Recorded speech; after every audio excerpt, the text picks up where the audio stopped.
Hello students, welcome to Rising Stars Tuitions. I am Shailesh Sharma and today we are going to start our exercise 1.2 of class 10. So our first question is express each number as product of its prime factors. Like question number 1, first one is 140. So what we have to do? We have to just do the prime factorization. Prime factorization करना है और I think वो आपको आता होगा. पहले 2 से divide हो रहा है, again it is divisible by 2. Now it is not divisible by 2 and it is also not divisible by 3. So we will divide it by 5 and by 7. So 140 can be written as, देखो 2 दो बार आया है, 2 power 2 into 5 into 7. Okay, this is how you can do other numbers, other questions also, क्योंकि easy है. फिर भी एक मैं और बता देता हूँ, the last one 7429. 7429. now इसमें भी वही करना है, बट चेक करना पड़ेगा. It is not divisible by 2. 2 से तो नहीं होगा. 3 से चेक करते हैं. 9, 4 + 2 6 और 7, मतलब ये सबको सम करेंगे तो जो नंबर आएगा वो 22 हो रहा है. 22 भी 3 से नहीं होता तो ये 3 से भी नहीं होगा, 5 से भी नहीं होगा क्योंकि लास्ट में 0 नहीं है, 7 से भी नहीं होगा क्योंकि 7 1 7, 7 6 42, 9. ठीक है. 11 से भी नहीं होगा बिकॉज 9 + 4 13 एंड 7 + 2 9. सो ये 11 से भी नहीं होगा. 13 से चेक करते हैं. तो ये बहुत कॉम्प्लिकेटेड क्वेश्चन है, किसी भी नंबर से नहीं हो रहा है. 13 5 65 92, 13 7 91, 19 नहीं होगा. 13 से भी, 15 से भी नहीं होगा. 17 से चेक करते हैं. 17 4 68. सो 14 - 8 62. सो 17 3 51, 11 9. सो 17 7 119. ओके. सो ये 17 से सबसे पहले डिवाइड होगा 437 टाइम्स. ठीक है. अब ये 19 से होगा. 19 2 38, 57 बचा. 19 3 57 और उसके बाद ये 23 से होगा. ठीक. सो 7429 is 17 into 19 into 23. This is how we are going to solve question number 1. Next question number 2. जो बाकी इसके क्वेश्चन है उसको आप लोग सॉल्व कर लेना, इजी है, बन जाएंगे. Question number 2, find the HCF and LCM. सो इसमें सेकेंड वाला मैं बता देता हूँ. 510 एंड 92 सेम हमको करना है HCF और LCM निकालने के लिए prime factorization. So we are having 510, we are having 92. So it is divisible by 2. 2 2 4, 2 5 10, 2 5 10. Now it is divisible by 3. 3 8 24, 3 5 15, 5 17 times, 17 1 times. and 92 2 46 2 23 1 because 23 is a prime number. So I can write 510 as 2 into 3 into 5 into 17 and 92 as 2 into 2 into 23. So HCF मतलब जो दोनों में common हो, यहाँ पे 2 है, यहाँ भी 2 है, 2, और कोई ऐसा नंबर नहीं है जो दोनों जगह हो. सो HCF is 2. Okay, next is LCM. So LCM में हमको देखना होता है कौन कौन से नंबर हैं. तो यहाँ पे 2 टाइम्स है, यहाँ 2 1 टाइम्स है, तो जो ज़्यादा बार आता है उसको लेते हैं. So 2 times 2, 1 times 3, 1 times 5, 1 times 3, 1 times 5, 1 times 17, 1 time 23. So this way we can find LCM. अब मल्टीप्लाई थोड़ा इजी तरीके से करने का ट्रिक बता रहा हूँ. 2 को 5 के साथ कर लो 10, फिर 2 को 3 के साथ कर लो 6, और इन दोनों का कर लो 17 3 जा 51, कैरी 5, 391, 6 1 जा 6, लास्ट में एक 0 ये वाला, 6 9 जा 50, 4 कैरी 5, 6 3 जा 18, 18 plus 5 23. So this is LCM of this two numbers. Similarly, you can solve the remaining question of question 2. Okay. Next question 3 भी वैसा ही है. You have to find HCF and LCM 12, 15 and 21. So मैं इसको तो direct लिख देता हूँ. 12, 15, 21 छोटे छोटे नंबर हैं, फैक्टराइजेशन इजीली हो जाएगा. 12 can be written as 2 into 2 into 3, 2 2 ज़ा 4, 4 3 ज़ा 12. 15 can be written as 3 into 5, and 21 can be written as 3 into 7. So there HCF highest common factor जो तीनों में हो, यहाँ पे भी है 3, यहाँ भी 3 है, यहाँ भी 3 है. So HCF is 3 and there LCM will be 2 comes maximum 2 times, 3 1 times, 5 1 times, 7 1 time. Okay, so this answer will be 420 LCM. When you multiply you will get 420. I am telling you shortcut. 5 को 2 के साथ करो 10 आ जाएगा. 2 3 जा 6, 6 7 जा 42, 42 into 10 is 420.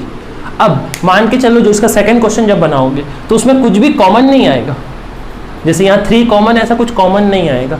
So if nothing is common then HCF is 1 because numbers are co-prime. Okay, this is question number 3. Next question number 4. Question says that HCF of 306 and 657, 306 and 657 is equal to 9. इन दोनों का HCF 9 है, LCM निकालना है. तो हमारे पास एक rule है दैट LCM इंटू HCF, ये शॉर्टकट क्लास में पढ़ाया है मैंने कि दो नंबर के LCM और HCF का product is equal to product of 2 numbers. तो LCM तो मुझे नहीं पता, HCF पता है 9, और दोनों नंबर्स हैं 306 into 657. So LCM will be 306 657 by 9. ठीक है, अब इसको मल्टीप्लाई कर देते हैं. 306 9 7 ज़ा 63, 9 3 ज़ा 27. So when you solve this 3 3 ज़ा 9, 1 8 and 42 21, 8 3 2 2 3 3 8, 2 2 3 3 8. This will be your answer, LCM. Okay, यहाँ तक के क्वेश्चन बहुत इजी थे, प्रीवियस क्लास में पढ़े हुए थे. अब थोड़े से अलग टाइप के question, like question number 5. Question says can 6 to the power n end with digit 0 for any natural number n. तो हमको ये पूछ रहा है कि 6 की पावर n कभी भी उसके लास्ट में 0 आएगा क्या. ठीक है, तो इसका सॉल्यूशन देख लो. 6 to the power n, अब 6 को मैं क्या लिख सकता हूँ, 2 इंटू 3 पावर n। अब यहाँ पे तुम n की जगह कुछ भी रखो, यहाँ पे एक 2 तो है हमारे पास, but we don't have any 5, last में 0 चाहिए अगर, तो 2 का मल्टीप्लाई 5 से होगा, 2 5 are 10, तभी तो हमको लास्ट में 0 मिलेगा। So since prime factorization of 6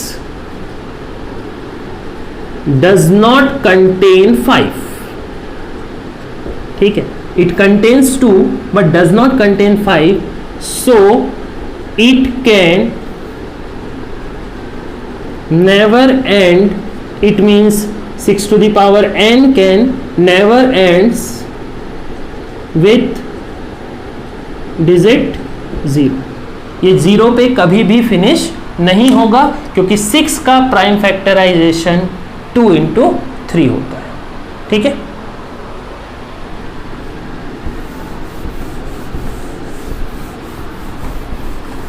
next question number 6, explain why this number are composite. तो मैं एक एग्जांपल ले लेता हूं, 7 इंटू 11 इंटू 13 प्लस 13, हमको बताना है कि ये कंपोजिट नंबर क्यों है। अब पहले याद कर लो कंपोजिट नंबर होता क्या है। Composite number is a number which is having only 2 factors, one is 1 and second one is number itself, जिसके 2 ही फैक्टर होते हैं, एक तो नंबर और एक 1, ठीक है। तो यहाँ पे अगर ध्यान से देखोगे तो यहाँ पे बीच में प्लस साइन है, और यहाँ भी 13 है, यहाँ भी 13 है, so 13 can be taken as common, so यहाँ बचेगा 77 प्लस 1, सो 13 इंटू 78, ये हमारा नंबर है।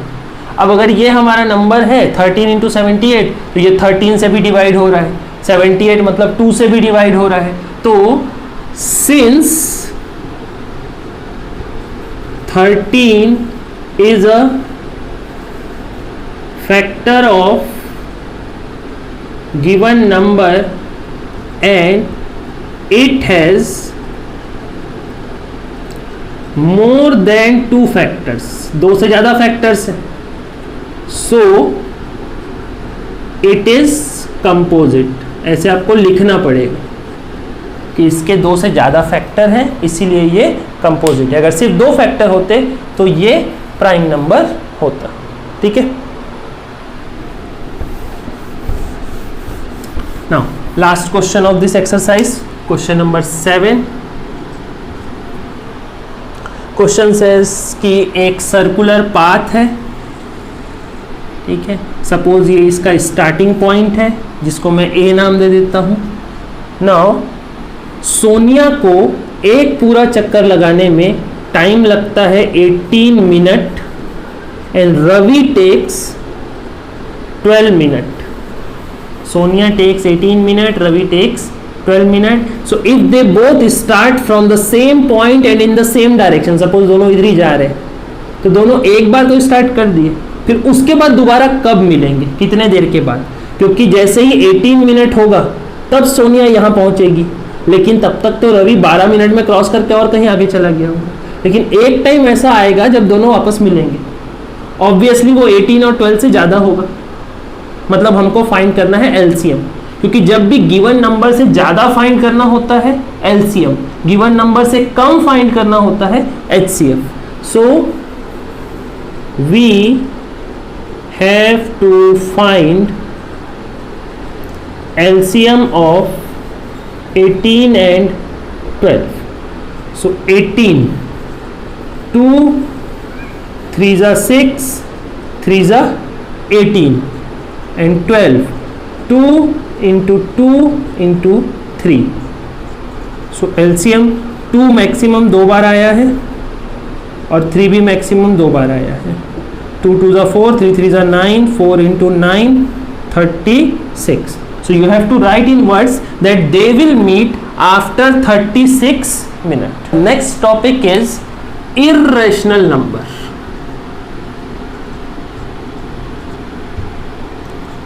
irrational numbers. ओके अब ये ऐसी चीज़ है जो पहली बार नहीं पढ़ रहे हो. 9th में irrational नंबर पढ़े हैं. Any number which can not be written in the form of p by q, where p and q are integers, are irrational numbers.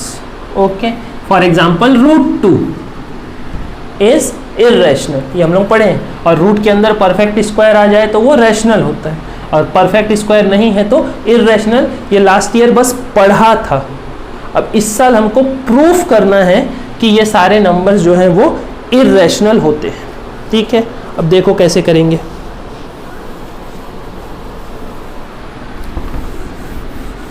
जैसे एक्सरसाइज के ही क्वेश्चन करते हैं.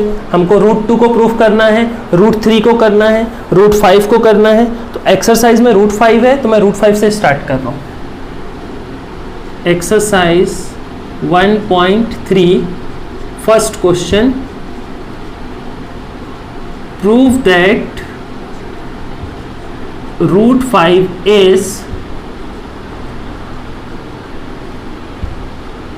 इर्रेशनल. ये हमको प्रूफ करना है. ठीक है, कि क्या है, इर्रेशनल है. सो अब इसका जो सॉल्यूशन है इसमें कोई मैथमेटिक्स ज़्यादा नहीं है, वर्ड्स में ज़्यादा बनेगा. Let us assume on the contrary that root 5 is rational. देखो हमको प्रूफ इर्रेशनल करना है, बट हम लोग अज्यूम किए हैं कि हमारा जो रूट 5 है वो रैशनल है. तो अगर हमारा अजम्पशन रॉन्ग हुआ तो हम जो है प्रूफ कर लेंगे कि हाँ हम गलत माने थे. सो देयरफॉर अगर ये रैशनल है then root 5 can be written in the form of a by b, where a and b are co-primes. Co-primes मतलब a और b में कोई कॉमन फैक्टर नहीं है. तो यहां से a हो जाएगा रूट 5b, या फिर a square is equal to 5b square. ठीक है, a square is equal to 5b square. ठीक है, सो thus a square is, या फिर हम लिख लेते हैं 5 is a factor of a square. ठीक है, अगर कंफ्यूजन है तो समझा देता हूँ. जैसे हमारे पास लिखा हुआ है suppose 18 is equal to 3 into something, 3 into 6.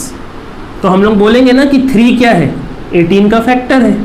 तो वैसे ही हमारे पास लिखा हुआ है a square is equal to 5 into something, means 5 is a factor of a square. अब ध्यान देना, अगर 5 a स्क्वायर का फैक्टर है तो 5 a का भी फैक्टर होगा. ठीक है, सो 5 is also a factor of a. ठीक है, हम लोग अज्यूम कर लिए कि जो 5 है वो a का भी फैक्टर है. Then we can write a is equal to 5 times c, because अगर 5 a का फैक्टर है तो वो 5a जो होगा 5 टाइम्स समथिंग होगा. सो 5 इंटू c. अब यहां से देखो, अगर मैं स्क्वायर कर देता हूं तो a square is equal to 25c square. इसको इक्वेशन नंबर 1, इसको इक्वेशन नंबर 2. अब देखो from equation 1 and 2, from equation 1 and 2, 5b square is equal to 25c square. तो 5 से कैंसिल होगा. So b square is equal to 5c square. तो जैसे यहाँ था सेम हम लिख सकते हैं, thus 5 is a factor of b square, so 5 is also a factor of b. अब देखो 5 हमने यहाँ प्रूफ किया कि 5 is a factor of a and 5 is also a factor of b. अब अगर 5 a का भी फैक्टर है और 5 b का भी फैक्टर है, तो यहाँ जो हम अज्यूम किए थे कि a और b क्या है, को प्राइम, तो ये तो गलत हो गया, क्योंकि को प्राइम में तो 1 और नंबर ही फैक्टर होते हैं और कोई कॉमन, सॉरी को प्राइम नंबर में तो सिर्फ 1 कॉमन फैक्टर होता है, जबकि इसमें तो 5 कॉमन फैक्टर आ रहा है. ठीक है, so after this you have to write, so our assumption is wrong and root 5 is irrational. हम लोग assume क्या किए थे, rational है, तो a by b, इसमें a b क्या होने चाहिए, को प्राइम, लेकिन हमारे प्रूफ में तो आ रहा है कि a b में कॉमन फैक्टर है, को प्राइम नहीं है, मतलब ये assumption गलत आ रहा है, तो ये भी तो गलत होगा, यानी कि ये गलत, यानी कि रैशनल नहीं है. रैशनल जो नहीं होता है वो इररेशनल होता है. ठीक है, this is first question. Screenshot ले लो या नोट कर लो इसको.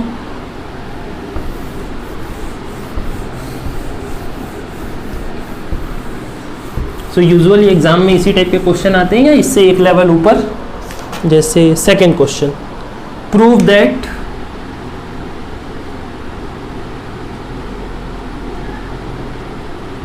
3 plus 2 root 5 is irrational. ठीक है, हमने ये प्रूफ करना है कि 3 plus 2 root 5 कैसा है, irrational. तो सेम अज्यूम होगा यहाँ पर भी. Let us assume on the contrary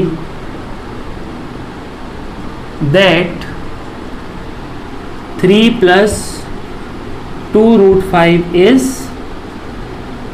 rational. ठीक है, ये और ज़्यादा इजी बनेगा. Therefore, अगर ये रैशनल है then it can be written in the form of a by b, या फिर 2 root 5 is equal to a by b minus 3, या फिर root 5 is equal to a, ये b इधर जाएगा तो 3b upon 2b.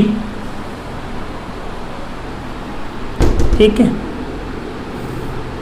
Because a and b are integers, a और b integers है. ठीक है, को प्राइम इंटीजर्स है, तो अगर इंटीजर है तो इंटीजर को माइनस प्लस इंटू कुछ करो तो इंटीजर ही मिलता है. तो ये ऊपर भी इंटीजर एंड नीचे भी integer. So a minus 3b upon 2b is rational, क्योंकि अगर a और b इंटीजर हैं तो ऊपर और नीचे के टर्म्स को सॉल्व करके भी इंटीजर मिलेगा, तो ये p by q की फॉर्म में आया, मतलब rational. Therefore root 5 is rational. ठीक है, ये पूरा रैशनल मतलब root 5 rational. But we know that, अभी हमने प्रूफ किया है रूट 5 इज irrational, हमको अभी अभी पता है. So our assumption is wrong and 3 plus 2 root 5 is irrational. ये तुम लोग लिख लेना. ठीक है, नेक्स्ट. चलो जल्दी इसको स्क्रीनशॉट लो या नोट करो.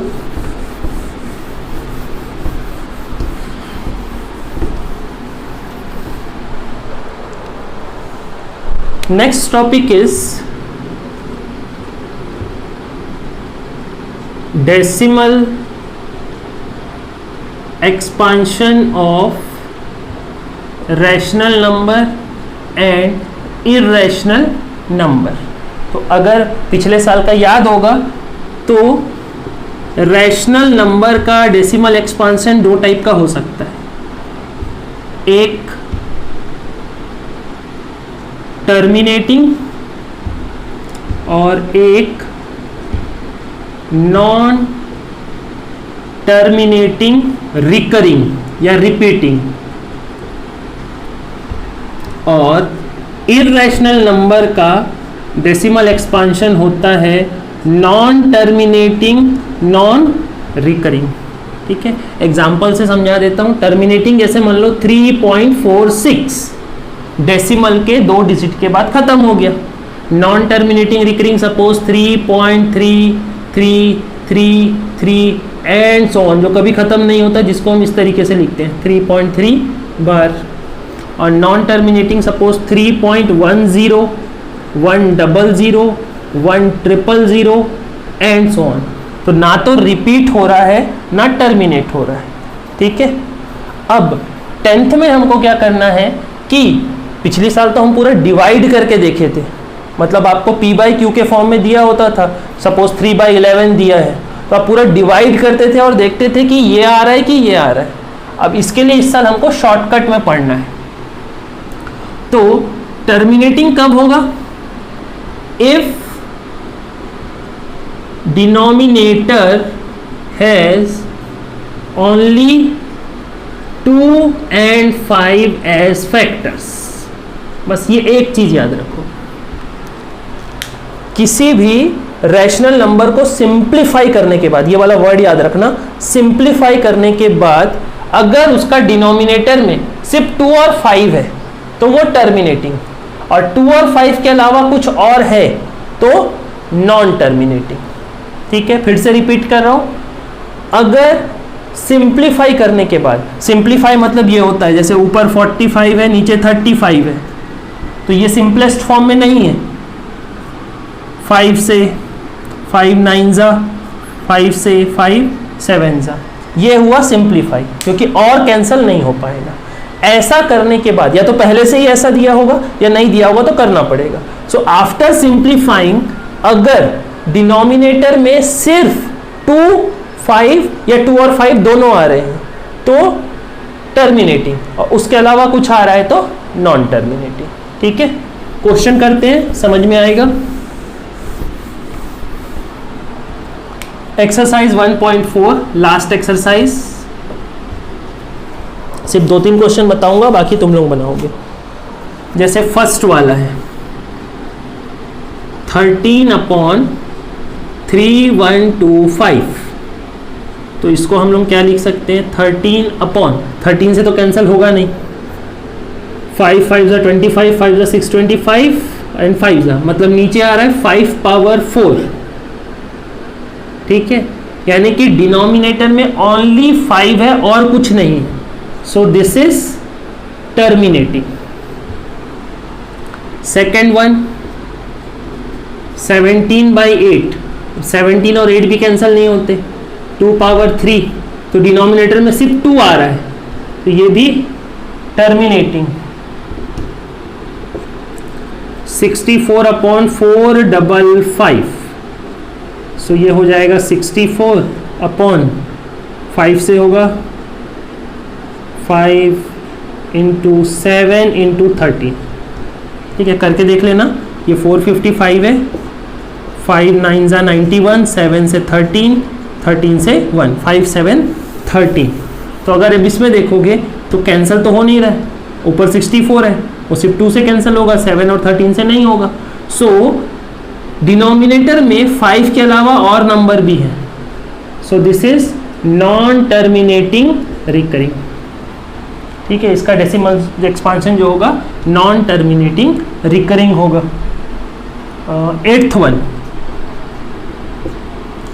6/15, अब यहीं पे गलती होता है, 15 को लिख दोगे 3 × 5 और बोलोगे कि नीचे 3 है, यानी कि नॉन टर्मिनेटिंग होना चाहिए, बट मैंने बोला है कि पहले सिंप्लीफाई करो, तो देखो दोनों 3 से कैंसिल हो जाएगा, 3 2 3 5 अब नीचे से 5 है, यानी ये क्या है? टर्मिनेटिंग। ठीक है, हाँ, इसी का सेकंड क्वेश्चन बोल रहा है कि जो जो टर्मिनेटिंग है उनका डेसिमल एक्सपांशन लिखो। तो ठीक है, इसका डेसिमल एक्सपांशन जो जो टर्मिनेटिंग है उसका लिखना पड़ेगा हमको, तो डिवाइड करना पड़ेगा। ठीक है, जैसे इजी करने के लिए समझा रहा हूँ, ये फर्स्ट वाला है, इसका सबसे इजी तरीका है, टर्मिनेटिंग तो है, 5 पावर 4 है, नीचे भी 2 पावर 4 कर दो, ऊपर भी 2 पावर 4 कर दो। ठीक है, तो 13 एंड 2 पावर 4 इज 16 अपॉन 5 2 जा 10 पावर 4। अब 16 इंटू 13, 16 3 जा 48 कैरी 4 और 16 1 जा 16 प्लस 4 20 अपॉन 4 0। इसका डेसिमल एक्सपांशन 0.0208। 4 डिजिट के बाद पॉइंट लगना था, 1 2 3 डिजिट था, एक डिजिट और लगा दिए। ठीक है, सिमिलरली आप इसमें भी 5 पावर 3 ऊपर 5 पावर 3 नीचे करो, इजीली कन्वर्ट हो जाएगा। And the last question is the following real number have their decimal expansion. Decimal expansion दिया है, आपको बताना है कि वो रैशनल है कि नहीं है। तो फर्स्ट वन 43.12345678 9, 1 2 3 4 5 6 7 8 9, फिनिश 9 तक गया। ठीक है, बहुत ज़्यादा गया, लेकिन उसके बाद रिपीट नहीं हो रहा है, रिपीट नहीं हो रहा है, तो ये क्या है, रैशनल। सेकंड में दिया है 0.120, 1200, 12000 एंड सो ऑन। तो ये नॉन टर्मिनेटिंग नॉन रिकरिंग वाला केस है, so this is irrational. And third one 43.12345678 9 बार, मतलब ये नॉन टर्मिनेटिंग रिकरिंग है, तो नॉन टर्मिनेटिंग रिकरिंग तो रैशनल का होता है, so this is rational number. Okay, so here your first chapter completes. In next video we will do chapter 2, that is polynomial. Okay, thank you.